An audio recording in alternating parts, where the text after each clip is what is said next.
Halo, assalamualaikum warahmatullahi wabarakatuh. Berjumpa lagi dengan Darikman Channel yang senantiasa menemani teman-teman semua dalam belajar P3K.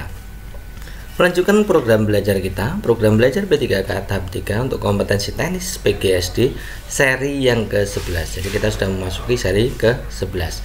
10 seri yang terakhir silakan teman-teman juga pelajari. Semoga nanti materi-materi yang kita pernah ulas bersama itu nanti keluar di tahap 3. Dan semoga teman-teman semua dalam mengerjakan seleksi tahap 3 nanti menjadi mudah gitu ya teman-teman.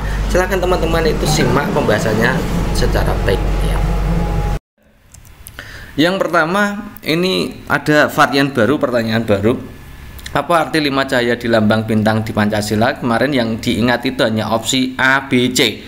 D dan E tidak ada ya. Jadi kita lihat opsi A-nya, kekuasaan Tuhan Yang Maha Esa. Yang B, di langit, di atas langit masih ada langit. Yang C, sholat 5 waktu. Kemudian yang D dan E ini saya tambahkan. Jadi saya harapkan ini prediksi ini benar gitu ya.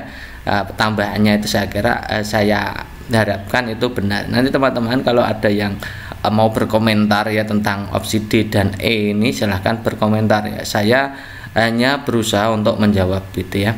Jadi yang D itu kita berikan opsinya bumi, udara, api, air, dan ketuhanan.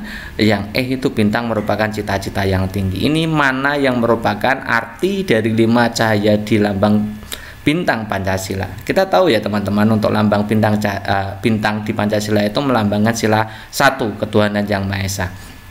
Lalu kita akan dianalisa kenapa kok mengambil bintang, kenapa latarnya hitam, ya kenapa warnanya kuning, kemudian kenapa lengannya bintang itu jumlahnya 5. Kita akan analisa satu persatu. Yang pertama, lambang bintang emas. Bintang emas itu sebenarnya diasumsikan atau inginnya ya diharapkan bahwa bintang emas itu adalah cahaya ketuhanan yang dipancarkan Tuhan Yang Maha Esa untuk menyinari bangsa Indonesia. Jadi kalau bintangnya saja warnanya emas itu melambangkan cahaya ketuhanan. Di opsi pilihan gandanya tidak ada gitu ya. Nah, fokusnya di opsi pilihan gandanya itu adalah kenapa ada 5 cahaya gitu ya, 5 lengan bintang itu ya. Yang kedua, kita analisa berikutnya adalah warna emas. Jadi warna emas, bintang yang warnanya itu emas itu melambangkan kejayaan, kebijaksanaan, optimisme, kelimpahan pengetahuan spiritual dan pemahaman yang mendalam tentang diri serta jiwa. Oke, itu warna emasnya. Kemudian yang ini yang menjadi pokok pentingnya. Jadi 5 lengan bintang ya, 5 lengan cahaya bintang itu melambangkan aspek kehidupan.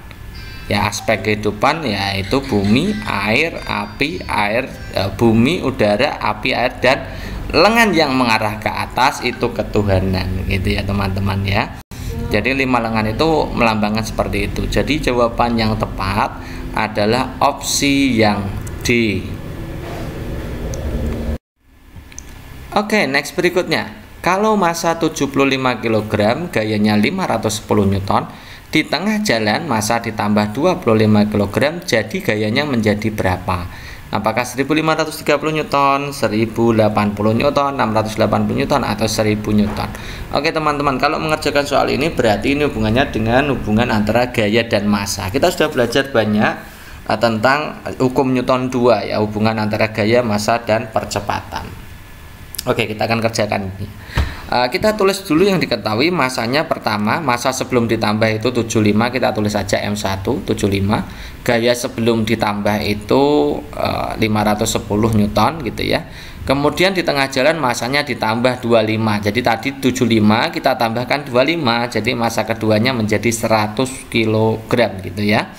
Nah, maka gayanya jadi berapa? Nah, untuk mengerjakan soal ini kita harus tahu dulu hubungan antara massa dengan gaya. Kita tahu hukum Newton 2 itu kan rumusnya F sama dengan M kali A. Kalau mencari gaya itu adalah hasil kali antara massa dan percepatan. F di situ dan M itu sama-sama di atas. F dan A sama-sama di atas. Kita akan cari hubungan antara F dan M. Jadi F dan M itu sama-sama di atas, maka sebanding gitu ya. Maka semakin besar massa, maka semakin besar pula gaya yang bekerja pada massa itu. Nah, kita bisa menggunakan perbandingan senilai atau sebanding. Jadi F1 dibagi F2 sama dengan M1 bagi M2, karena F dan M itu sebanding. F1-nya 75, F2-nya F1-nya 510, F2-nya yang mau kita cari M1 75, M2 100. Berarti gini ya. Mencari F2 kita sederhanakan dulu sebelum kita mengoperasikan. Kalau bisa disederhanakan, sederhanakan dulu ini dan ini ya. Dibagi 25 ketemunya yang atas 3, yang bawah 4 gitu ya. Jadi F2-nya itu silangannya dengan angka 3 kan, silangannya dengan angka 3, maka 3-nya kita taruh di bawah kalau mencari F2. Gini seperti ini ya, 510 kalikan 4 dibagi 3. Nah 51 kita bagi 3, 510 bagi 3 ya, 510 bagi 3 itu 170 gitu ya, baru dikalikan 4. Ini yang ini 1 ya, kali 170 kali 4 berarti ketemunya 680 Newton. Jadi jawaban yang tepat adalah opsi C. Oke, next berikutnya, lagu daerah yang berisikan melestarikan budaya. Ini teman-teman ada yang request soal ini, maka kita akan bahaskan. Apakah bungong jimpa, jali-jali, yamko rambi yamko, badindin, atau soleram gitu ya. Kita akan bahas masing-masing lagu ini supaya nanti tahu mana lagu yang berisikan melestarikan budaya. Nah, teman-teman perlu memahami banyak tentang khasanah lokal gitu ya teman-teman ya. Kita mulai dari Bungong Jumpo ya. Bungong Jumpo itu adalah lagu daerah yang berasal dari Aceh gitu ya. Nah, bunga jumbo dalam bahasa Aceh itu berarti bunga cempaka. Lagu ini memiliki arti penting dalam budaya suku Aceh yang menggambarkan semangat dan keindahan tanah Aceh gitu ya. Jadi kalau bungong jumbo itu semangat keindahan tanah Aceh. Kemudian kita masuk ke jali-jali. Jadi jali-jali itu berasal dari Betawi, merupakan jalinan pantun yang dipadukan dengan nada dan musik riang. Fungsinya untuk menghibur hati yang sedang berduka atau sedih. Jadi tujuannya itu, kalau yamko rambi yamko itu dari Papua gitu ya. Ini menceritakan tentang pertikaian yang terjadi di dalam negeri ya. Pelantun ini ingin menjadi pahlawan yang rela berkorban sampai mati untuk mempertahankan negara Indonesia dari penjajah. Kemudian kalau Badindin itu Sumatera Barat. Nah, lagu daerah yang diciptakan oleh Tiar Ramon ini cukup populer. Lagu ini sering digunakan atau diperdengarkan sebagai lagu yang mengiringi tarian indang dari Sumatera Barat. Makna dari liriknya sangat dalam, yakni untuk menjaga kebudayaan Minang. Jadi ini yang menjaga kebudayaan itu yang Badindin gitu ya. Kemudian kalau Soleram itu dari Riau, yang menciptakan adalah Muhammad Arif. Ini ceritanya tentang cinta dan persahabatan. Nah, juga merupakan pesan orang tua kepada sang anak untuk menjaga tali silaturahmi dengan siapapun. Jadi teman-teman harus memahami fungsi atau tujuan dari masing-masing lagu daerah ini ya. Jadi yang mempertahankan kebudayaan tadi apa ya? Badindin ya. Jadi jawaban yang tepat adalah Badindin.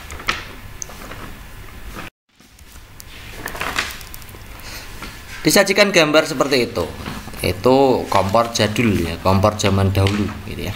Ketika alat tersebut sedang digunakan, perubahan energi yang terjadi adalah apakah A, energi kimia, energi cahaya, energi panas, energi panas, energi cahaya, energi kimia, energi panas, energi kimia plus energi cahaya, atau energi kimia menjadi energi panas plus energi cahaya gitu ya.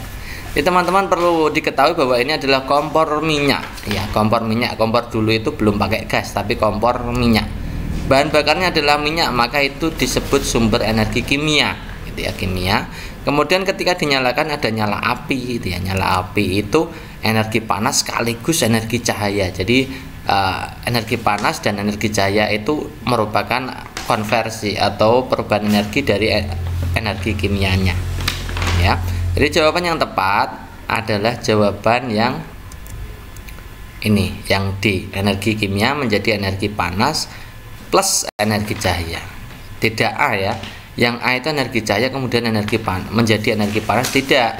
Jadi energi cahaya itu tidak diubah menjadi energi panas, melainkan energi kimia itu diubah menjadi energi panas sekaligus energi cahaya. Perhatikan gambar berikut. Bagian kulit yang berfungsi menghasilkan keringat ditunjukkan oleh nomor berapa? 1, 2, 3, 4, 5. Berarti kita harus memahami bagian-bagian kulit gitu ya teman-teman. Oke, simak pembahasannya berikut. Ini gambarnya seperti ini dan di situ ada keterangannya gitu ya. Oke, jadi bagian kulit itu ada tiga lapis. Yang bagian ini itu epidermis, nah, kulit ari bahasa lainnya gitu ya. Kemudian di kulit ari itu fungsinya seperti ini teman-teman. Bagian terluar sangat tipis. Fungsi kulit ari adalah melindungi tubuh dari berbagai zat kimia yang terdapat di luar tubuh. Nah, melindungi tubuh dari UV, melindungi tubuh dari bakteri dan seterusnya gitu ya. Ada 2 lapis di situ gitu ya. Kelihatannya itu ada 2 lapis. Kemudian yang bagian tengah ini namanya dermis atau kulit jangat, kulit bagian tengah ini ya. Nah, apa saja yang ada di lapisan dermis ini coba kita amati. Yang ini yang warnanya ungu itu ya, itu adalah kelenjar minyak. Bahasa Latinnya adalah granula sebacea ya. Fungsinya menghasilkan minyak supaya kulit dan rambut itu tidak kering atau tidak mengkerut ya. Minyak itu lapisan minyak.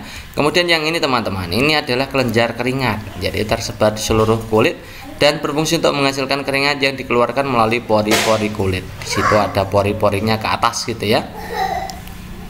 Kemudian di sini itu ada rambut ya.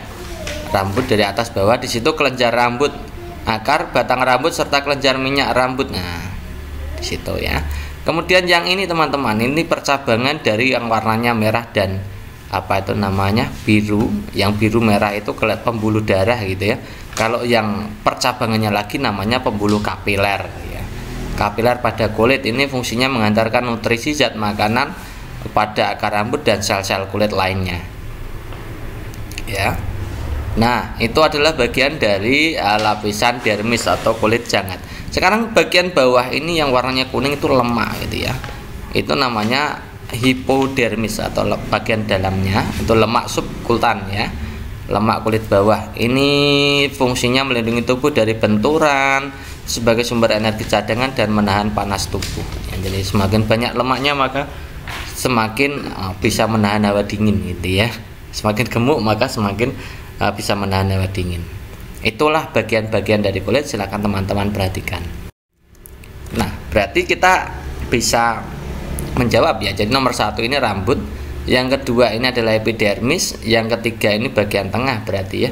Yang ketiga bagian tengah ini berarti kelenjar keringat. Yang 5 ini adalah, yang 4 ini akar rambut, kemudian yang 5 ini kelenjar minyak gitu ya. Yang berfungsi menghasilkan keringat berarti nomor 3. Perhatikan kalimat berikut. Ibu membaca koran sambil minum teh di depan teras rumah. Huruf yang sejajar pada kalimat di atas artinya huruf yang memiliki tipikal sama. Kalau misalkan punya jambul ya jambul semua. Kalau setengah jambul ya setengah jambul. Kalau tidak berjambul, tidak berekor ya harus sama. Kemudian ada yang berekor, ada yang setengah ekor. Nah, untuk itu, untuk menjawab soal ini teman-teman harus memahami ini. Jadi kalau huruf jambul penuh, ya huruf jambul penuh itu paling tinggi itu ya, hurufnya harus B, H, K, L. Itu ukurannya harus sejajar. B, H, K, L itu tingginya sama. Oke. Yang kedua, yang agak bawahnya lagi, tidak terlalu tinggi, namanya jambul setengah. Itu hanya huruf D dan T. Kemudian huruf yang tidak memiliki jambul, tidak memiliki ekor. Ini A, C, I, M, N, O, R, S, U, V, W, X, Z. Itu tidak punya jambul, juga tidak punya ekor. Kemudian yang memiliki ekor dan jambul itu hanya huruf F. Yang punya ekor ada 2, yaitu ekor penuh dan ekor setengah itu ya. Ekor penuhnya adalah G, J, Y. Itu bagian ekornya harus ketinggiannya atau kedalamannya harus sama, G, J, Y. Kalau ekornya setengah harus P dan Q. Itu ya, itu aturan dalam menulis huruf Latin atau tegak bersambung. Kita lihat yang opsi A. I itu harusnya tidak memiliki jambul, tidak memiliki ekor. B itu jambul penuh, maka yang A ini salah. T itu setengah jambul ya. I, K, T. I itu tidak berekor, jadi ini juga bukan ya. K itu jambul penuh, T itu setengah jambul. B, K, L ini benar ya. B, K, L itu tiga-tiganya adalah jambul penuh. B, D, T. B itu jambul penuh, D dan T itu jambul setengah, berarti ini bukan.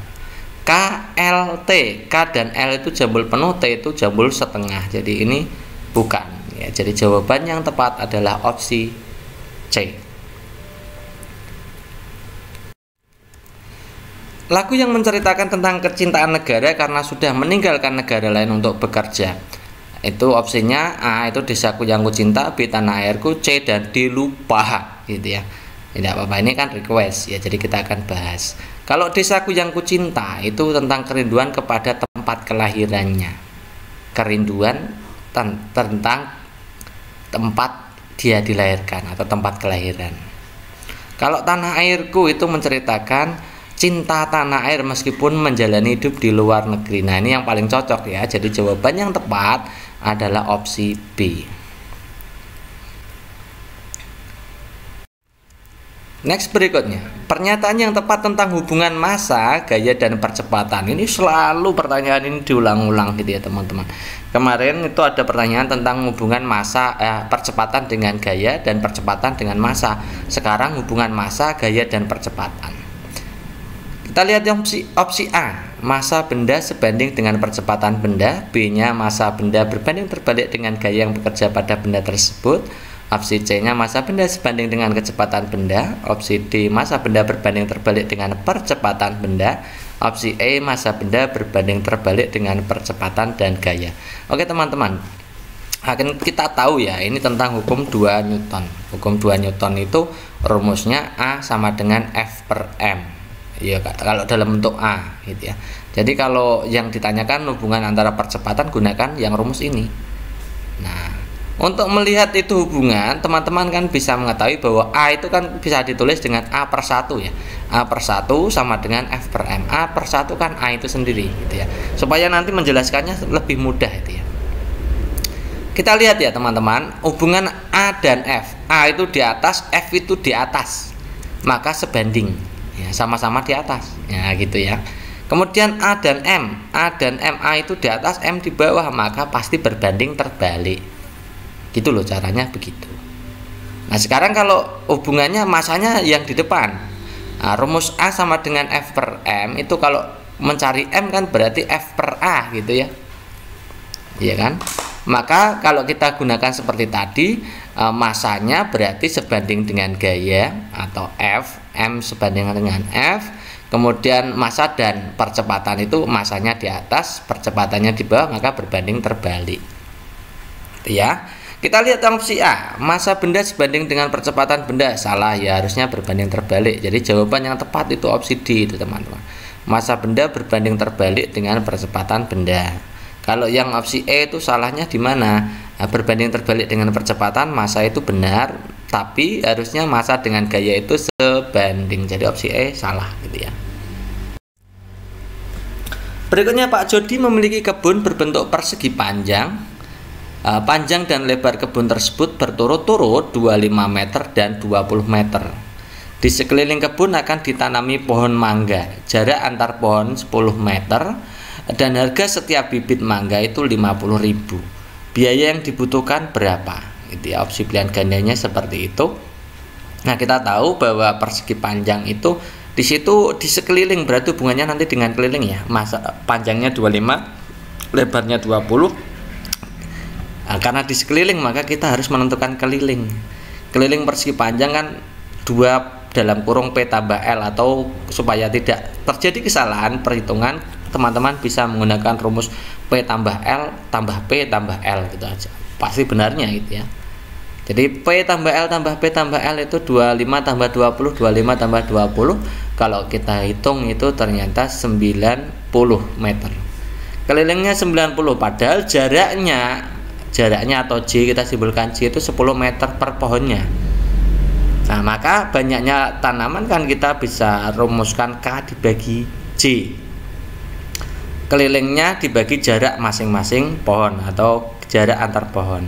K-nya 90, J-nya 10.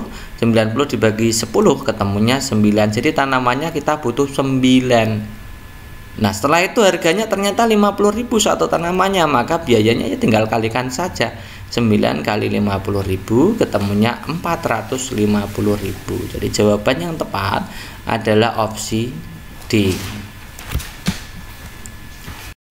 Next, pertanyaan berikutnya, saya dapat soal pemilu, mengambil kartu, memasukkan kartu, mengisi jari tinta hitam, menentukan pilihan. Urutan pencoblosan saat pemilu yang tepat adalah yang mana? Jadi kalau ini kan terpotong ya. Jadi pertama itu harusnya registrasi dulu gitu ya. Ya, menukarkan kartu undangan, mengambil kartu kemudian ya. Oke, kita urutkan ya. Mengambil kartu, memasukkan kartu, mengisi jari tinta hitam, menentukan pilihan. Urutan yang pertama pasti ambil kartu dulu. Ini ya. Kemudian setelah ambil kartu masuk bilik. Masuk bilik menentukan pilihan. Kemudian setelah masuk bilik menentukan pilihan, dilipat lagi masukkan dalam kotak ya, memasukkan kartu dalam kotak. Kemudian kalau mau pulang baru diberi tanda bahwa dia sudah mencoblos dengan menempelkan jari ke tinta hitam dia. Jadi 4 ini. Jadi urutan yang tepat harusnya jawabannya adalah 1, 4, 2, 3. Salah satu tempat wisata yang terkenal dari Kabupaten Bantul adalah Gumuk Pasir di Parangkusumo. Namun kondisi gumuk pasir tersebut semakin kritis akibat ulah manusia. Upaya yang tepat untuk menyelamatkan gumuk pasir tersebut adalah A. Memperluas vegetasi pantai di kawasan gumuk pasir. B. Menanam tanaman bakau untuk mengurangi abrasi pantai. C. Memindahkan seluruh bangunan di sekitar kawasan gumuk pantai pasir yang menebangi pohon-pohon dan sterilisasi bangunan di kawasan gumuk pasir gitu ya. Oke, untuk menjawab soal ini kita harus ini saya berikan ini aja. Nah, jadi Gubernur DIY Sri Sultan Hamengkubuwono X itu telah lama menghimbau zona inti Gumuk Pasir Parangkusumo harus bebas dari bangunan usaha atau rumah warga gitu ya. Ini untuk menyelamatkan gumuk pasir. Jadi jawabannya memindahkan bangunan di sekitar kawasan inti gumuk pasir. Jawaban yang C.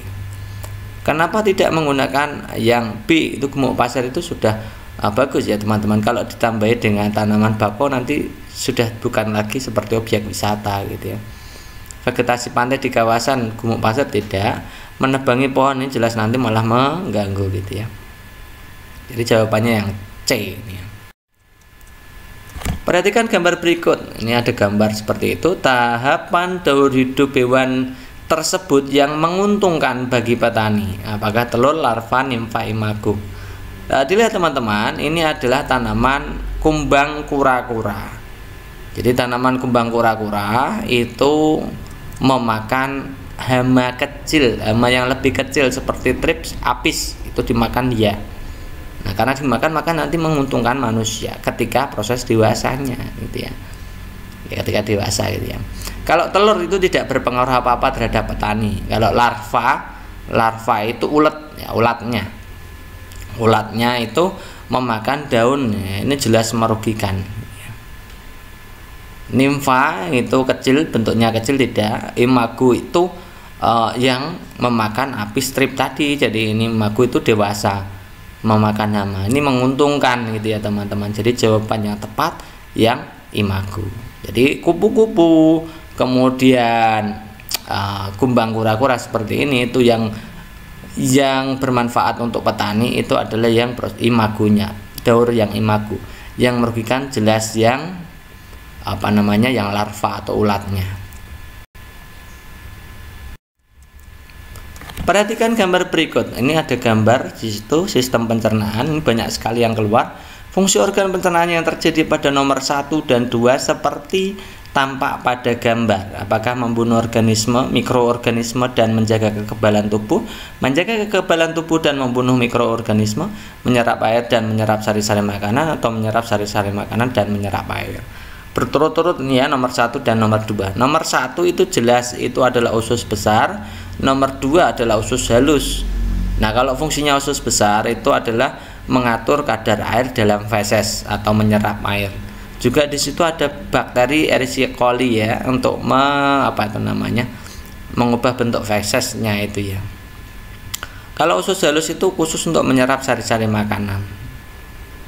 Ya, jadi jawaban yang tepat untuk nomor 1 itu mengatur kadar air atau menyerap air, nomor 2 menyerap sari-sari makanan. Berikutnya perhatikan gambar. Di situ ada sistem peredaran darah manusia. Mekanisme yang terjadi pada nomor 71946 adalah titik-titik. Lihat, pilihan gandanya dibaca sendiri gitu ya teman-teman. Kita langsung saja menuju ke 7 itu apa, 1 apa, 9 itu apa, 4 itu apa, 6 itu apa. Nomor 7 dilihat itu teman-teman. Nomor 7 adalah serambi kiri. Bilik kiri ya. Bilik kiri. Bilik kiri, darah yang dari bilik kiri itu merupakan hasil pemompaan dari serambi kiri dari paru-paru, maka itu pasti mengandung oksigen ya, mengandung oksigen. Kemudian dari bilik kiri itu masuk ke angka 1 itu di atas dan bagian bawah. Itu setelah bilik kiri itu masuknya ke arteri atau pembuluh nadi atas dan nadi bawah. Arteri kava namanya ya teman-teman. Yang atas namanya arteri kava superior, yang bawah arteri kava inferior. Nah, diedarkan di seluruh tubuh. Yang satu bagian atas itu di bagian atas tubuh, yang satu di bagian bawah ya bagian bawah tubuh. Ya, kemudian nomor 9 itu seluruh tubuh itu ya. Seluruh tubuh. Nah, setelah proses di seluruh tubuh maka nanti terjadi respirasi atau pembakaran ya. Jadi mengubah zat-zat sari makanan kemudian dengan oksigen yang dibutuhkan oleh tubuh ya, proses pembakaran itu ya. Hasilnya adalah karbon dioksida. Nah, hasilnya adalah karbon dioksida. Nah, karbon dioksida dalam darah ini kemudian setelah nomor 9 masuk ke nomor 4. Nomor 4 itu namanya pembuluh vena atau vena cava. Yang sebelah atas itu cava superior, yang bawah inferior. Nah, dari vena cava tersebut masuk ke nomor 6. Nomor 6 itu adalah serambi kanan. Jadi di serambi kanan itu darahnya kaya akan CO2. Kemudian nanti masuk ke nomor 8 bilik kiri, bilik kanan, kemudian baru paru-paru gitu ya. Jadi urutannya seperti itu. Nah, kalau kita lihat opsi pilihan gandanya, kita lihat yang A ya. Bilik kiri memompa darah miskin oksigen. Nah, harusnya bukan miskin oksigen tapi kaya oksigen.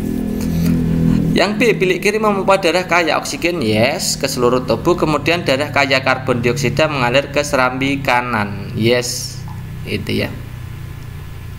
Yang C, bilik kiri memompa darah miskin oksigen, ini benar ya. Miskin oksigen harusnya kaya, kalau bilik itu kaya. Bilik kiri memompa darah kaya oksigen, yes. Kemudian darah miskin karbon dioksida, itu harusnya bukan miskin karbon dioksida tapi kaya karbon dioksida, mengalir ke serambi kanan. Jawabannya itu. Berikutnya perhatikan gambar. Di situ ada gambar orang yang memecah batu, kemudian di situ ada gambar pemain basket yang sedang memainkan bolanya, memantul-mantulkan itu ya. Pengaruh gaya terhadap benda yang ditunjukkan pada kegiatan tersebut apa?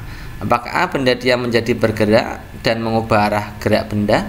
Benda diam menjadi bergerak dan mengubah bentuk benda? Benda bergerak menjadi diam dan mengubah bentuk benda? Nah, kemudian yang D, benda bergerak menjadi diam dan mengubah arah gerak benda. Di situ dilihat teman-teman.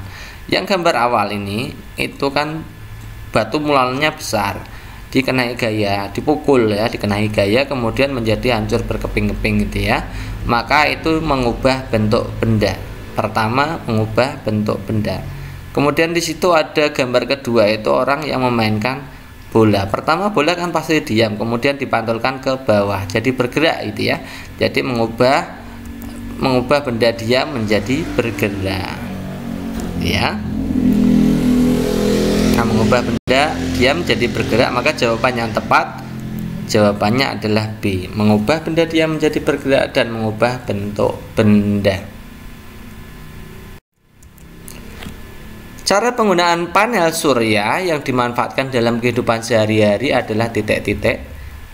Lihat ya opsi pilihan gandanya, cahaya matahari mengenai panel surya di atap, panel mengkonversi energi menjadi arus AC, kemudian inverter mengubah listrik menjadi DC yang dapat digunakan untuk menyalakan listrik rumah, dan selanjutnya ya.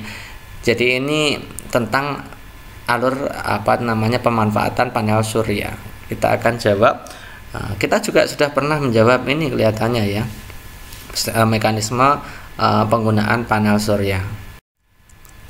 Jadi pertama itu sel surya dulu. Sel surya itu adalah alat yang digunakan untuk menyerap mengubah sinar matahari menjadi energi listrik. Hasil energi ini kemudian disatukan menjadi satu, jadi dalam satu panel surya. Kemudian hasil panel surya itu adalah arusnya adalah arus DC. Panel surya itu arusnya DC. Kemudian dimasukkan ke aki gitu ya. Di aki, masukkan ke aki dengan cas controller ya, dicas dulu ke aki. Kemudian baterai ini menyimpan muatan listrik ya, menyimpan muatan listrik.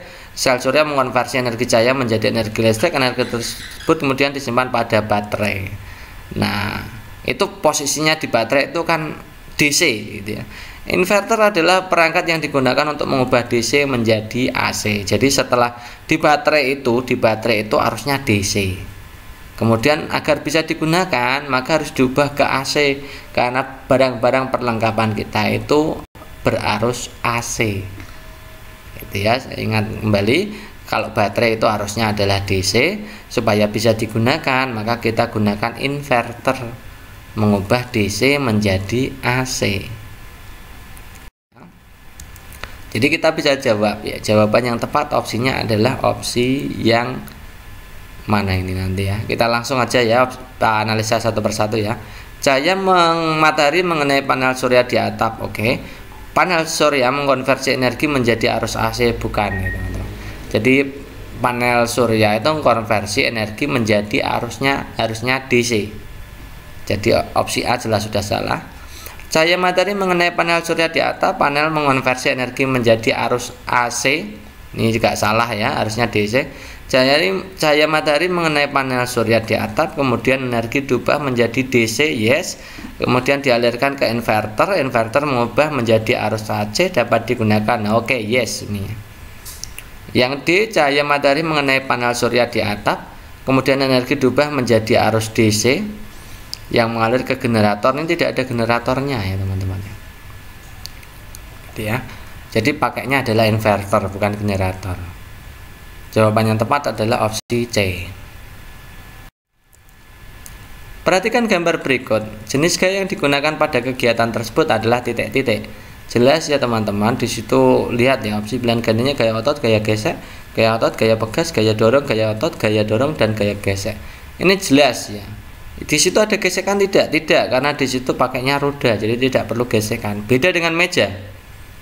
Jadi jawaban yang tepat adalah gaya dorong dan gaya otot.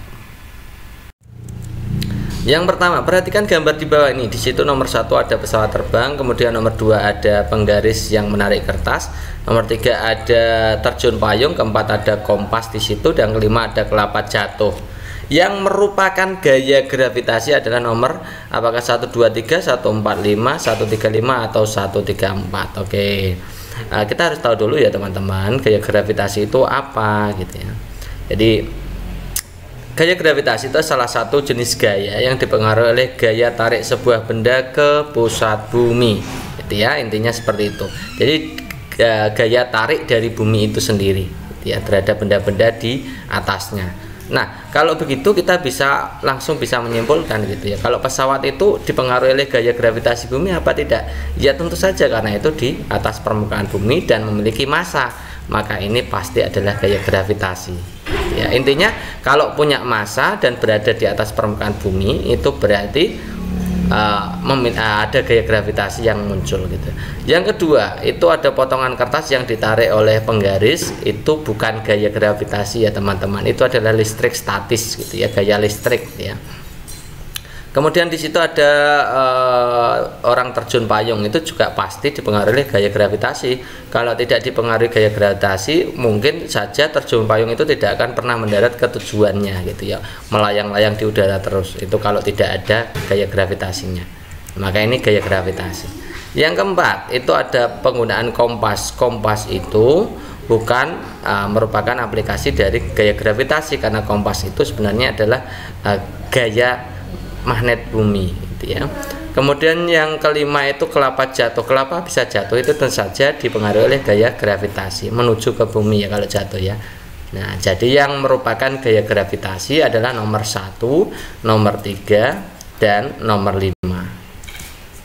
Jawaban yang benar adalah opsi C. Berikutnya, tradisi nurunken dan turun mandi adalah khasanah budaya lokal Indonesia.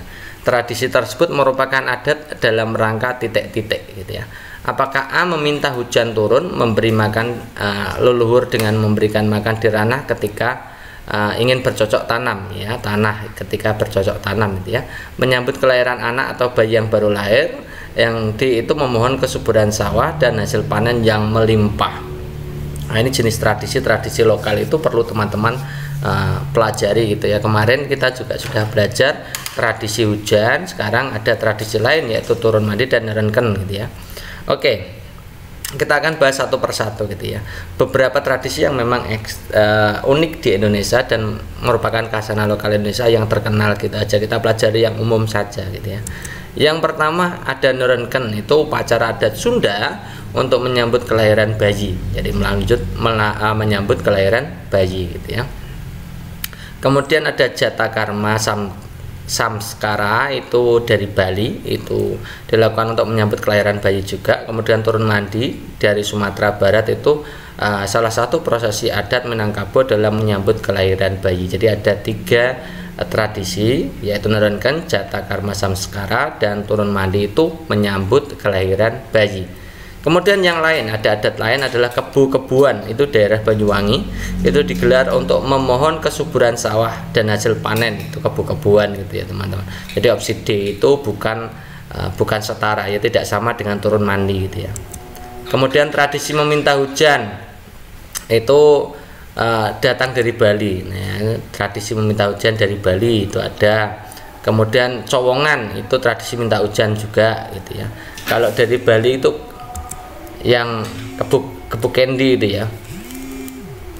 Kemudian Serentahun, itu upacara adat panen pada masyarakat Sunda ya. Kalau panen itu pada masyarakat Sunda itu ada Serentahun. Kemudian Patika, itu merupakan tradisi masyarakat Liu, diadakan setiap tanggal 14 Agustus. Ini merupakan tradisi turun-menurun dengan memberi makan atau sesajen kepada arwah leluhur ya. Kemudian ada ritual Bui Loka, itu dilaksanakan rutin setiap tahun, dilakukan untuk memberi makan kepada leluhur. Jadi yang untuk memberi makan kepada leluhur itu ada Patika dan ritual Bui Loka gitu ya. Kalau Serentahun itu adat panen padi ya. Jadi teman-teman sudah memahami beberapa adat itu ya teman-teman. Jadi jawaban yang tepat kalau tradisi turun mandi tadi dan nurunken itu berarti menyambut kelahiran bayi gitu ya. Jawaban yang tepat adalah opsi C. Lanjut ke nomor berikutnya, perubahan energi yang terjadi pada dinamo sepeda adalah titik. Apakah A energi kimia, energi kinetik, energi cahaya, kinetik listrik cahaya, kimia panas cahaya, atau kinetik energi potensial dan energi cahaya gitu ya. Oke, jadi teman-teman perlu tahu ini soal seperti ini kelihatannya sederhana, tapi ini sebenarnya adalah soal Hertz gitu ya. Teman-teman mungkin untuk era sekarang itu sudah tidak mengenal sepeda yang berdinamo ya. Nah, kalau tidak mengenal, coba teman-teman lihat ini bentuknya seperti ini ya. Ini dinamo pada sepeda waktu sepeda zaman dulu itu ada model seperti ini. Nah, bagian ini namanya dinamonya, dinamo sepeda gitu ya. Yang ini itu lampunya. Jadi dinamo sepeda itu khusus untuk lampu sepeda. Oke. Jadi roda sepeda ini prinsip kerjanya begini teman-teman. Jadi ketika roda sepeda itu berputar, itu otomatis memutar roda dinamo itu, karena di situ ditempelkan ya. Ketika ujung dari dinamo itu ada roda dinamo itu diletakkan pada roda atau ban sepeda itu. Ketika ban sepeda berputar maka roda berputar. Ini maka adanya energi gerak atau bahasa lainnya adalah energi kinetik. Energi gerak itu energi kinetik gitu ya teman-teman, tidak perlu saya tulis di situ ya. Kemudian otomatis ketika kepala dinamo atau roda dinamo itu berputar, maka as dinamo dan magnet yang ada di dalamnya juga berputar karena terhubung itu ya. Kemudian karena magnet yang ada di dalam dinamo itu berputar, maka terjadi perubahan garis gaya yang ditangkap oleh kumparan. Nah, hal itu menyebabkan menghasilkan listrik, ya, listrik DC. Jadi energi kinetik atau energi gerak berubah menjadi energi listrik. Kemudian ujung kumparan itu dihubungkan dengan lampu sepeda. Nah, jadi lampu sepeda bisa menyala, gitu ya. Jadi kalau kita urutkan, pertama energi gerak atau energi kinetik menjadi energi listrik, kemudian menjadi energi cahaya, gitu ya. Jadi jawaban yang tepat adalah opsi B. Oke, next berikutnya. Berikut ini contoh sumber daya alam yang dapat diperbarui, antara lain marmer, gypsum, besi, kopra latex, terpentin, kuningan, latex dan terpentin, kemudian besi, aluminium dan kuningan. Jadi teman-teman, kemarin ada FR ya dari teman itu, Kak, tolong dibahas tentang energi yang dapat diperbarui dan energi yang tidak dapat diperbarui. Nah, kali ini kita berikan contohnya seperti ini, contoh soalnya. Nanti kalau ada teman-teman yang mengingat soalnya seperti apa beserta opsi pilihan gandanya, silakan teman-teman taruh di kolom komentar, gitu ya. Nah, kita sementara ini belajar dulu yang ini, gitu ya. Jadi sumber daya alam itu ada yang dapat diperbarui dan sumber daya alam yang tidak dapat diperbarui. Nah, sumber daya alam yang dapat diperbarui itu disediakan oleh alam dalam jumlah yang sangat banyak dan perkiraannya tidak akan habis dalam waktu yang lama, gitu ya. Masih dapat diupayakan untuk tetap tersedia. Contohnya adalah tumbuhan, hewan, sinar matahari, angin dan macam-macam. Itu hanya contohnya. Kemudian kalau sumber daya alam yang tidak dapat diperbarui itu sumber daya alam yang disediakan oleh alam juga, namun stoknya tidak terlalu banyak. Artinya suatu saat akan habis jika terus-menerus digunakan. Nah, sumber daya alam tersebut itu biasanya merujuk pada hasil bumi seperti energi, kemudian fosil, kemudian bahan tambang. Energi fosil dan bahan tambang itu minyak bumi, emas dan lain-lain itu termasuk sumber daya alam yang tidak dapat diperbarui. Oke, kita akan lihat ya. Berikut ini contoh sumber daya alam yang dapat diperbarui. Kita lihat di situ. Marmer itu apa sih? Marmer itu adalah batuan kristalin kasar yang berasal dari batu kapur atau dolomit, gitu ya. Kalau gypsum itu merupakan salah satu jenis mineral dalam kadar kalsium yang tinggi. Jadi kalau besi jelas, kalau besi itu pasti tidak dapat diperbarui karena termasuk bahan tambang, gitu ya. Jadi ini ketiga-tiganya ini bukan. Kemudian kopra itu daging buah kelapa yang dikeringkan. Jadi kalau kopra itu pasti otomatis adalah dapat diperbarui. Kalau latex itu apa? Itu getah kental yang sering kali mirip susu dihasilkan dari tumbuhan. Ini biasanya tumbuhan karet ya, getah karet itu latex, gitu ya. Kemudian kalau terpentin itu adalah cairan lengket berwarna kuning muda hingga coklat yang diperoleh dari olahan getah berbagai pohon pinus. Jadi ini latex dan terpentin itu dari tumbuhan, kopra juga dari tumbuhan. Karena semuanya dari tumbuhan, maka ini pasti dapat diperbarui semua. Kuningan itu adalah bahan logam ya, logam yang dibuat dari campuran tembaga dan seng. Otomatis itu adalah logam, bahan tambang, berarti bukan ya. Ini bukan. Latex itu ya, terpentin ya, tapi yang opsi yang kuningan itu tidak, besi tidak, aluminium tidak, kuningan tidak. Jadi jawaban yang benar adalah opsi B. Oke, next berikutnya. Tujuan amandemen Undang-Undang Dasar 1945 pasal 1 ayat 2 adalah titik-titik. Apakah A. Pembatasan masa jabatan presiden, pemegang kedaulatan tertinggi, pergeseran kekuasaan membentuk undang-undang, syarat calon presiden atau pemilihan presiden. Oke teman-teman, kita akan bahas tentang amandemen UUD 45 yang menjadi urgen ya, yang penting untuk teman-teman pelajari. Nanti kebanyakan teman-teman itu akan mendapatkan soal-soal seperti ini, gitu ya, tentang amandemen undang-undang, latar belakang kenapa undang-undang itu harus diamandemen, gitu ya. Kita mulai dari yang pertama. Di situ kalau yang pertama tentang pergeseran kekuasaan membentuk undang-undang dari presiden ke DPR, ini terjadi perubahan ya, terjadi amandemen. Kalau di situ terjadi bintang 1, ada bintang satunya, ini ada bintang satunya ya, itu artinya amandemen pertama. Nah, untuk pergeseran kekuasaan membentuk undang-undang dari presiden ke DPR itu ada 2 pasal, yaitu pasal 20 dan pasal 21. Dimana kalau zaman dulu itu kan presiden juga berhak untuk membentuk undang-undang, tapi sekarang tidak ya. Dewan Perwakilan Rakyat memegang kekuasaan membentuk undang-undang. Yang kedua, anggota Dewan Perwakilan Rakyat berhak mengajukan usul rancangan undang-undang gitu ya. Itu tentang pergeseran kekuasaan membentuk undang-undang, yaitu pasal 2021. Jadi teman-teman harus dihafalkan itu ya. Kemudian ada tata cara pemilihan presiden, ini juga menjadi urgen. Sering ditanyakan ya, sering ditanyakan dalam soal-soal P3K kemarin juga ada soal seperti ini ya, tentang pasal 6A itu kenapa harus diamandemen, ternyata tentang tata cara pemilihan presiden. Bunyi pasal 6A itu presiden dan wakil presiden dipilih dalam satu pasangan secara langsung oleh rakyat. Nah, soal ini juga kemarin juga ada yang dapat tentang presiden manakah yang sesuai dengan pasal 6A gitu ya, yang tentang presiden dan wakil presiden dipilih dalam satu pasangan secara langsung oleh rakyat gitu ya.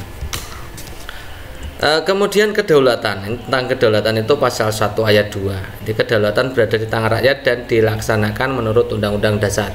Jadi kalau zaman dulu sebelum amandemen UUD 45, yaitu kedaulatan ada di tangan rakyat dan dilakukan sepenuhnya oleh MPR. Nah, sekarang diganti, kedaulatan berada di tangan rakyat dan dilaksanakan menurut Undang-Undang Dasar. Jadi kekuasaan MPR yang dulu menjadi lembaga tertinggi maka sekarang dihapuskan adanya, jadi sekarang adalah lembaga tinggi negara. Kemudian yang berikutnya adalah pembatasan masa jabatan presiden. Itu juga banyak soal yang keluar gitu ya. Ini juga termasuk urgen. Itu amandemen pertama gitu ya, pasal 7.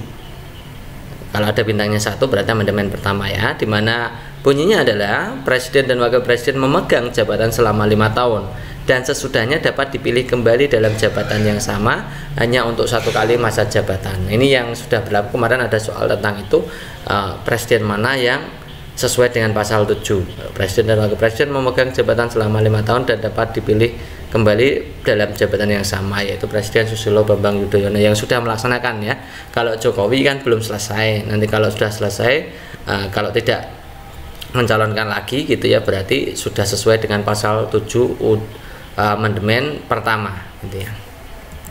Kemudian ada lagi pasal yang urgent juga yang perlu teman-teman pelajari, yaitu tentang syarat menjadi calon presiden.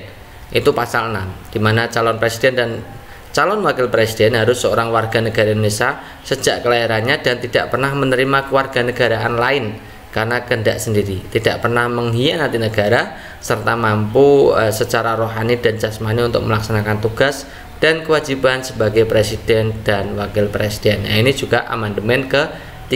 Ini terkait dengan dulu itu calon presiden dan wakil presiden itu orang Indonesia asli gitu ya. Sekarang diganti warga negara Indonesia sejak kelahirannya. Meskipun itu orang asing, keturunan orang asing, tapi kalau sejak kelahirannya ternyata warga negara Indonesia, maka itu boleh mencalonkan diri menjadi calon presiden gitu ya.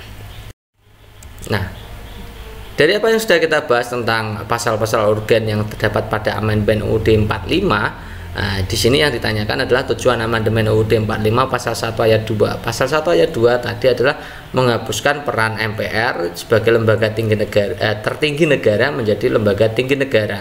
Artinya adalah terjadi perubahan tentang pemegang kedaulatan tertinggi gitu ya. Jadi jawaban yang tepat adalah opsi B.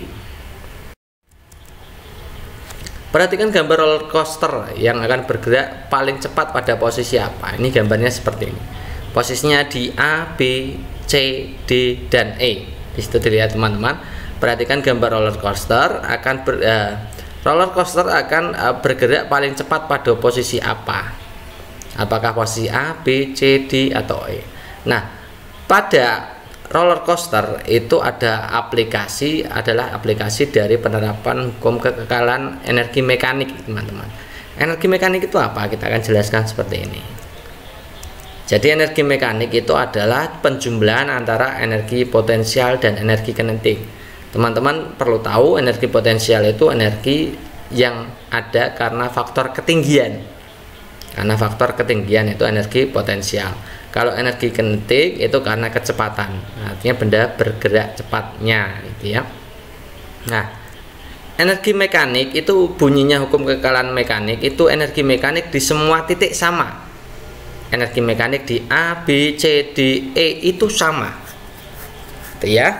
Yang berbeda adalah energi potensial dan energi kinetiknya gitu ya. Nah, rumus dari energi potensial itu adalah rumusnya MGH. Nah, makanya tadi saya bilang bahwa energi potensial itu tergantung dari ketinggian, gitu ya. Sedangkan energi kinetik itu adalah setengah mv kuadrat. Nah, v itu kecepatan, m itu massa, gitu ya. Nah, massa kali kecepatan kuadrat, berarti energi kinetik itu tergantung kecepatan. Oke, kita akan analisa dari energi mekanik dari A, B, C, D, E itu karena sama semua. Kalau yang di A itu posisinya sebenarnya belum meluncur ya, masih di atas pool, maka energi mekaniknya A itu penggabungan antara energi potensial dan energi kinetik.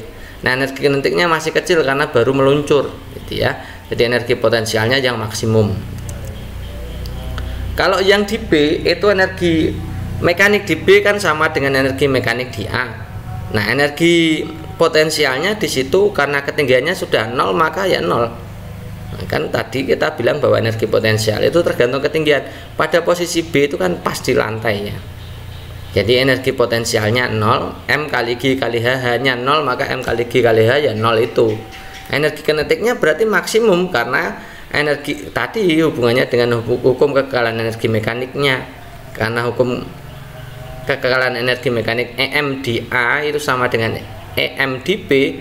Kalau EM di A tadi penjumlahan EPA dan EKA, sementara EMB nya energi mekanik di B nya 0 ditambah EKB, maka EKB nya pasti maksimum. Jadi ketika di B itu energi kinetiknya maksimum, akibatnya kecepatannya paling tinggi ya di B itu.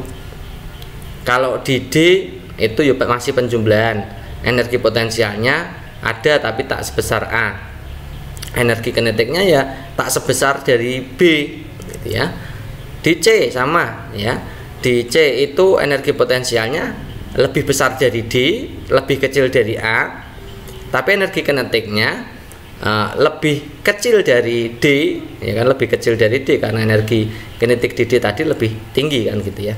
Di E juga ya, E itu gambarnya kan sama ya dengan di D, maka energi potensial di E itu ya kurang lebih sama dengan di D, yaitu energi potensial E dan energi kinetik di E ya. Jadi ketika di roller coaster itu kuncinya gini teman-teman, saya jelaskan kuncinya itu kalau yang kecepatan maksimum itu yang paling bawah, gitu ya. Kecepatan paling maksimum itu di bawah, sementara untuk energi potensial itu energi potensial tertingginya diletakkan di paling atas. Jadi kalau ditanyakan tentang roller coaster akan bergerak paling cepat pada titik B, gitu ya. Kalau memiliki energi potensial maksimum di titik A, gitu ya. Jadi jawaban yang tepat karena di sini yang ditanyakan adalah paling cepat, maka jawabannya adalah di B. Berikutnya, ini ada teman-teman yang bertanya tentang 3R ini ya. Pernyataan yang benar tentang penerapan prinsip 3R untuk mengurangi sampah adalah titik-titik. Apakah reduce itu contohnya mengolah limbah plastik menjadi kerajinan, reduce itu contohnya menggunakan kantong kain saat berbelanja, recycle itu membuat topeng dari bahan kertas bekas, recycle itu menggunakan botol bekas untuk tempat minum, atau reuse untuk olah sampah kertas menjadi kertas atau karton kembali. Oke teman-teman, saya jelaskan dulu 3R itu reduce, recycle, dan reuse ya. Urutannya harusnya reduce dulu. Reduce itu artinya mengurangi produk sampah, jadi tidak menggunakan barang-barang yang berpotensi menjadi sampah ya. Contohnya menggunakan produk yang bisa digunakan berulang-ulang gitu ya. Misalkan beli apa itu pakai kantong sendiri dari rumah ya, tas sendiri, tas barang dari rumah, jadi tidak menambah sampah plastik gitu ya. Itu reduce, mengurangi produksi sampah dari awal dengan cara membawa sendiri kantong belanja. Kalau reuse itu menggunakan kembali material ya, digunakan kembali yang bisa dan aman digunakan, misalkan diubah ke dalam bentuk kerajinan tangan ya, atau bahasanya adalah upcycle. Jadi diubah ke bentuk kerajinan tangan atau digunakan kembali bahan-bahannya yang dalam kategori bisa dan aman ya. Artinya reuse tadi menggunakan kembali material untuk produk ya. Produk lain maksudnya gitu ya, misalkan kerajinan tangan atau apa gitu ya. Kalau recycle itu mendaur ulang sampah, misalkan kertas dikumpulkan menjadi kertas lagi, itu mendaur ulang, ya. Meleburkan, mencacah, melelehkan, ya, kembali menjadi produk baru, ya. Tadi ya saya sudah kasih contoh tentang kertas, misalkan kertas bekas kemudian didaur ulang lagi untuk menjadi kertas bekas lagi. Itu kan bedanya reuse dan recycle itu. Kalau reuse tadi diubah ke dalam bentuk kerajinan lain, misalkan botol bekas plastik itu kemudian dipotong-potong untuk dijadikan vas bunga, itu namanya reuse. Kalau recycle ya botol bekas plastik kemudian didaur ulang menjadi botol bekas plastik lagi, gitu ya. Tentunya kualitasnya pasti mengalami penurunan. Oke, sekarang kita analisa yang opsi A, reduce. Reduce tadi adalah mengurangi, ya, mengurangi produksi sampah, yaitu contohnya mengolah limbah plastik menjadi kerajinan. Padahal tadi mengolah limbah plastik menjadi kerajinan harusnya adalah reuse. Jadi reduce-nya ini salah, harusnya ini adalah reuse. Kemudian reduce itu menggunakan kantong kain saat berbelanja. Yes, ini ya, betul ya. Reduce tadi mengurangi, jadi menggunakan kantong kain saat berbelanja itu mengurangi produksi sampah plastik. Yang C, recycle. Contohnya membuat topeng dari bahan kertas. Nah, membuat topeng dari bahan kertas itu artinya sebagai bahan kerajinan, gitu ya. Menggunakan bahan yang tidak terpakai untuk bahan kerajinan, artinya harusnya bukan recycle tapi reuse. Recycle menggunakan botol bekas untuk tempat minum. Botol bekas untuk tempat minum itu artinya digunakan kembali untuk hal yang lain. Itu berarti harusnya adalah reuse juga. Reuse olahan sampah kertas menjadi kertas atau karton kembali. Nah, kalau sampah kertas menjadi kertas atau karton kembali itu bukan reuse tapi harusnya adalah recycle, ya. Jadi jawaban yang tepat adalah opsi B. Berikutnya, perhatikan gambar berikut. Dari gambar tersebut merupakan kegiatan apa? Apakah reduce, recycle, reuse, atau reproduksi? Di situ dilihat teman-teman gambarnya, ya. Gambarnya di situ kelihatannya adalah botol bekas, ya, botol air mineral bekas itu diubah menjadi bentuk kerajinan, kan gitu ya, menjadi vas bunga, gitu ya. Itu artinya apa? Tadi kita sudah pelajari itu, jadi saya kira teman-teman juga paham, ya. Untuk mengulang kembali saya berikan pengertiannya, ya. Reduce tadi adalah reduce artinya mengurangi, ya, mengurangi produk sampah, gitu ya, menggunakan kantong misalkan, gitu ya, tadi sudah, ya. Recycle artinya meleburkan kembali untuk jadi produk itu lagi, ya, produk baru itu lagi, gitu ya. Reuse tadi menggunakan untuk keterampilan untuk barang-barang produk lain, gitu ya, yang tentunya masih aman dan bisa digunakan, ya. Jadi reduce, recycle, reuse. Di situ adalah gambarnya adalah gambar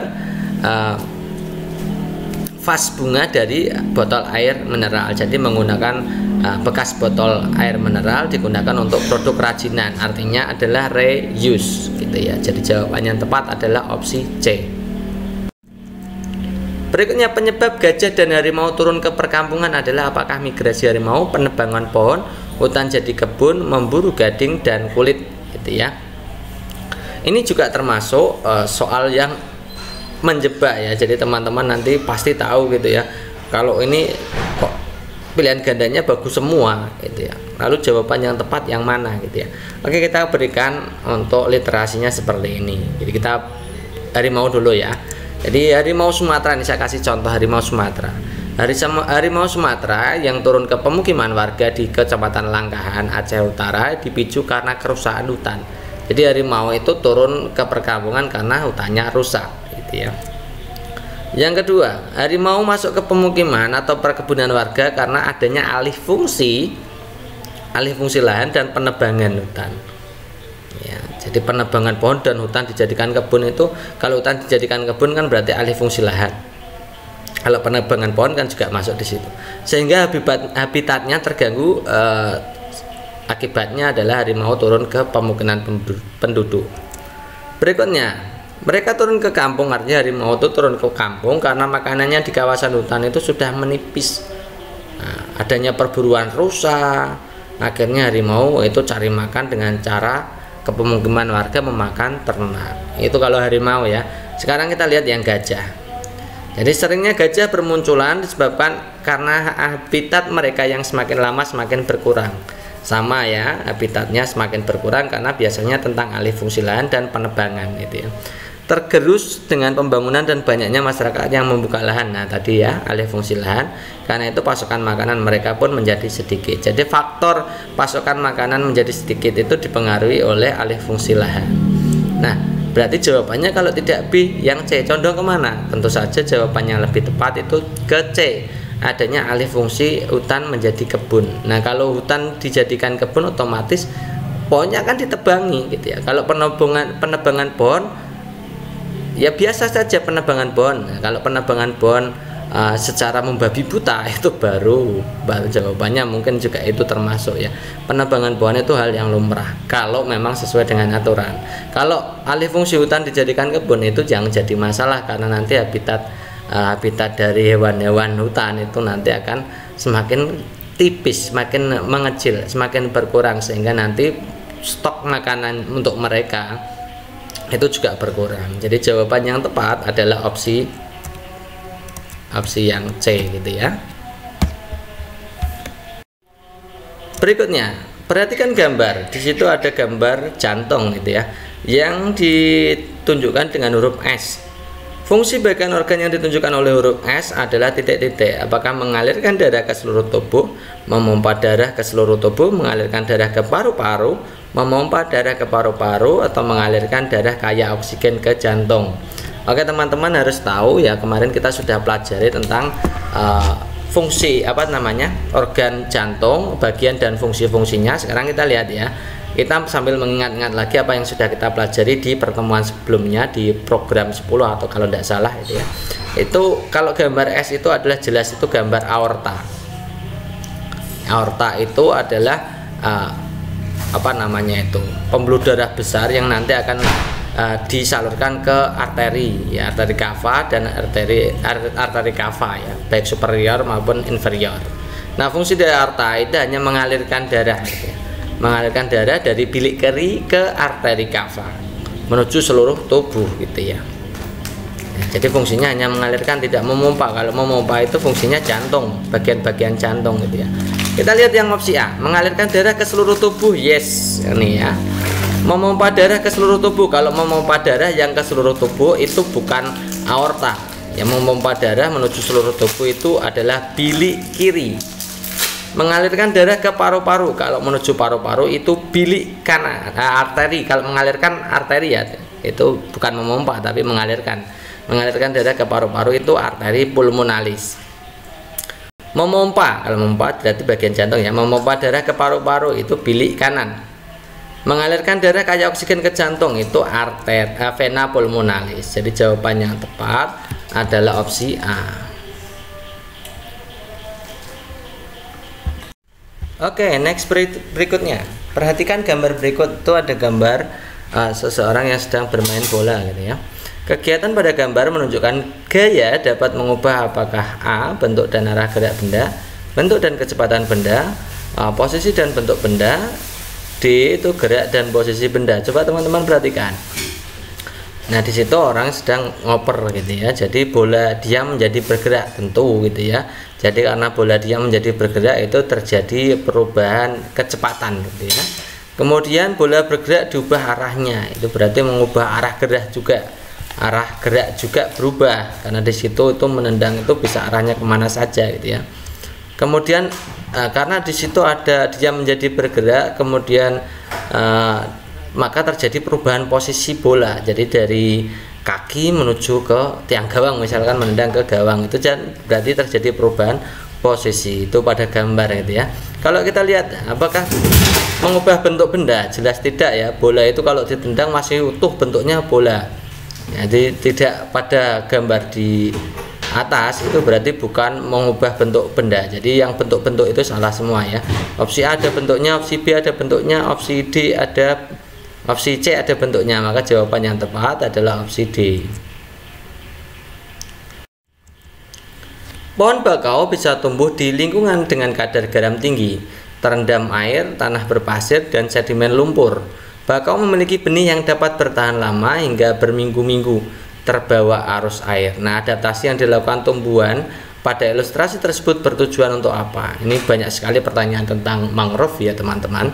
Nah, maka jawaban yang tepat adalah yang mana? Adaptasi pada tumbuhan bakau, di mana tumbuhan bakau itu benihnya itu bertahan lama hingga berminggu-minggu meskipun terbawa arus air gitu ya. Apakah A melindungi diri dari hewan pemangsa? Ya enggak. Ya, saya kira tidak ya, karena benih itu tidak ada hubungannya dengan itu. Memperoleh makanan dengan mudah, benih tidak ada hubungannya dengan memperoleh makanan gitu ya. Bertahan hidup pada lingkungan ekstrim ya, lingkungan itu ya, berarti C itu masuk gitu ya. Yang D, tidak mudah roboh saat tersapu gelombang. Jadi jawaban yang tepat adalah opsi C. Next, berikutnya penggunaan tenaga surya untuk lampu penerangan jalan dilakukan dengan cara titik-titik gitu ya. Dilihat opsi pilihan gandanya, di situ ada panas matahari ditangkap sel surya diubah menjadi energi listrik menyalakan lampu dan seterusnya. Yang B, cahaya matahari ditangkap oleh kru generator diubah menjadi energi listrik kemudian menyalakan lampu. C, panas matahari ditangkap transformator diubah menjadi energi listrik menyalakan lampu. Jadi di situ ada perubahan energi gitu ya. Pada tenaga surya, penggunaan tenaga surya untuk lampu. Jadi lampu tenaga surya itu sama dengan prinsipnya itu sama dengan panel surya ya. Panel surya sama, yaitu mengubah cahaya matahari menjadi listrik. Intinya seperti itu gitu ya. Kita lihat ya jawaban yang tepat. Kalau yang A itu panas matahari bukan ya. Yang diubah itu cahaya matahari bukan panasnya. Ya, ketika cahayanya terang maka nanti baru bisa menghasilkan energi listrik ketika diubah oleh sel surya. Jadi jawaban yang tepat adalah opsinya. Kalau yang panas matahari tidak, akrogenerator juga bukan karena alatnya adalah panel surya, transformator juga bukan, itu karena yang mengubah adalah sel surya. Jadi jawaban yang tepat adalah opsi D. Anak kembar yang masih duduk di bangku sekolah dasar itu memiliki sifat yang berlawanan. Rino, salah satu dari anak kembar itu, sangat baik dan rajin membantu orang tuanya bekerja di pasar. Sementara Roni sepanjang harinya kerjanya hanya bermain ponsel. Ia juga sering memaksa orang tuanya untuk membelikan pulsa dan menuruti semua keinginannya. Kalimat utama paragraf tersebut ya, berarti kita akan analisa ya. Jadi kalimat utama itu kalimat pokoknya gitu ya. Yang lain adalah kalimat penjelas gitu ya. Kita lihat yang kalimat pertamanya. Anak kembar yang masih duduk di bangku sekolah dasar itu memiliki sifat perlawanan ya. Itu idenya berarti ada anak kembar yang memiliki sifat yang berlawanan. Itu idenya dari kalimat pertama. Yang kedua, Rino salah satu dari anak kembar, berarti Rino salah satu anak kembar baik, rajin membantu orang tuanya. Itu menjelaskan apa yang dikatakan oleh kalimat pertama, di mana memiliki sifat yang berlawanan. Berarti yang kalimat kedua itu menjelaskan kalimat pertama, kan gitu ya. Kemudian sementara Roni sepanjang harinya hanya bermain ponsel. Ini juga untuk menjelaskan kalimat pertama tadi, karena memiliki sifat berlawanan ya. Kemudian ia juga memaksa orang tuanya membelikan pulsa. Ini untuk menjelaskan juga untuk kalimat pertama dan kalimat sebelumnya itu. Jadi kalimat utamanya ya kalimat di kalimat pertama karena diperjelas oleh kalimat kedua, kalimat ketiga dan kalimat keempat gitu ya. Jadi jawaban yang tepat anak kembar itu ya. Jawaban yang tepat adalah opsi A. Komputer sangat meringankan beban manusia dalam bekerja. Komputer dapat membantu manusia mengetik, menyimpan data, menganalisis data. Tidak hanya membantu pekerjaan, komputer juga dapat memberikan hiburan bagi manusia. Saat bosan, manusia bisa mendengarkan musik, bermain game dari komputer. Ide pokok paragraf tersebut, apakah peralatan komputer, manfaat komputer, menganalisis data, atau sarana hiburan. Jadi kalau ada soal seperti ini tentu saja teman-teman juga sudah tahu ya, ini yang dibicarakan tentang apa sih? Komputer sangat meringankan beban manusia. Apa yang meringankan? Membantu manusia mengetik, menyimpan data. Itu kan berbagai manfaat dari komputer kan. Komputer juga memberikan hiburan, itu juga manfaat komputer. Mendengarkan musik manfaat komputer juga. Jadi jawaban yang tepat otomatis ya adalah yang B gitu ya. Keluarga Adi sangat baik. Mereka tinggal di desa Sukasari. Setiap ada tetangga yang kesulitan, mereka selalu membantunya dengan ikhlas. Mereka tidak pernah mengharapkan balas budi dari tetangga-tetangga yang pernah membantu mereka, yang mereka bantu. Jenis paragrafnya adalah apa? narasi, deskripsi, eksposisi, persuasi. Oke, teman-teman, untuk mengingat kembali, teman-teman, saya berikan pengertiannya. Narasi itu berarti ada urutan peristiwanya. Kalau deskripsi itu menggambarkan dengan panca indera. Yang eksposisi itu informasi, ya, ringkas, jelas, padat, gitu ya, bermakna untuk orang, gitu ya. Kalau persuasi itu ada unsur ajakan. Nah, tentu saja kalau narasi di situ pada soal itu tidak ada urutan peristiwanya, tidak ada, kan gitu. Biasanya kalau urutan narasi itu ada lalu, kemudian, sore harinya, atau bagaimana, ada urutan waktunya. Kalau deskripsi itu menggambarkan menggunakan panca indera. Di situ tidak ada, misalkan menggambarkan kondisi lingkungannya, tidak ada di situ, gitu ya. Jadi pasti bukan deskripsi. Persuasi adalah ada ajakan. Di situ tidak ada kalimat atau kata yang menunjukkan ajakan. Misalkan seyogyanya, seharusnya, sebaiknya, gitu kan, tidak ada, gitu ya. Maka persuasi juga bukan. Nah, dari paragraf di atas itu otomatis itu adalah eksposisi, karena di situ hanya menginformasikan bahwa keluarga Andi itu sangat baik, gitu. Jadi jawaban yang tepat adalah opsi C, gitu ya. Pak Beben berencana pergi ke Kabupaten Gunung Kidul minggu depan. Penggunaan huruf kapital yang tepat pada kalimat tersebut adalah titik-titik, ya. Oke, langsung saja kita analisa, langsung saja supaya nanti waktunya cukup. Yang pertama, jadi penggunaan huruf kapital yang pertama itu digunakan pada awal kalimat. Di situ opsi A, B, C, D sudah benar semua. P ya, Pak itu P-nya besar awal kalimatnya. Kemudian nama orang itu Beben pakai huruf besar semua yang kata depannya, ya, huruf depannya. Jadi semuanya benar. Berencana semua benar. Pergi semua masih sama. Ke semuanya sama. Nah, itu baru kabupaten itu ada huruf besar, ada huruf kecil. Nah, nama kabupaten atau nama wilayah itu ditulis huruf besar. Misalkan kabupaten, provinsi, gitu ya, kota, kecamatan itu harus pakai huruf besar awal hurufnya. Maka yang ini salah, ya. Gunung Kidul ini juga salah, ya. Nama wilayah itu juga harus besar semua. Jadi opsi A itu jelas salah. Ini Gunung Kidul ini kabupaten, ya. Gunung Kidul ini di situ di soal itu Gunung Kidul menyatu, ya. Jadi yang besar adalah G-nya. Gunung Kidul itu menyatu, jadi G-nya harus besar, sementara K-nya itu tidak boleh besar karena menyatu dengan gunungnya, ya. Jadi Gunung Kidul itu tidak boleh besar, kabupatennya harus tulisannya besar. Ya, opsi C itu kabupatennya juga kecil, juga salah, gitu ya, tidak saya silang, gitu ya. Oke, jadi jawaban yang tepat otomatis kelihatan, ya, yang B, ya. Kemudian nama hari bulan di situ minggu depan itu bukan nama hari, teman-teman. Ya, hari itu harus Minggu, Senin, Selasa, Rabu, Kamis, itu hari. Kalau minggu depan itu bukan nama hari. Minggu depan, kalau misalkan hari ini hari Senin, minggu depan maka hari Senin lagi, maka itu bukan nama hari. Ya, minggu depan, lusa itu juga bukan, Selasa, lusa itu bukan merupakan nama hari, gitu ya. Minggu depan tidak boleh ini, ya. Nah, harusnya kecil semua, tidak boleh besar. Minggu depan itu M-nya harus kecil, gitu ya. Jadi jawabannya yang tidak ada silangnya opsi B, gitu ya. Nah, itu dulu teman-teman untuk pembahasan kali ini. Semoga untuk pembahasan kali ini bermanfaat untuk teman-teman semua. Terima kasih telah setia menonton channel kita. Assalamualaikum warahmatullahi wabarakatuh.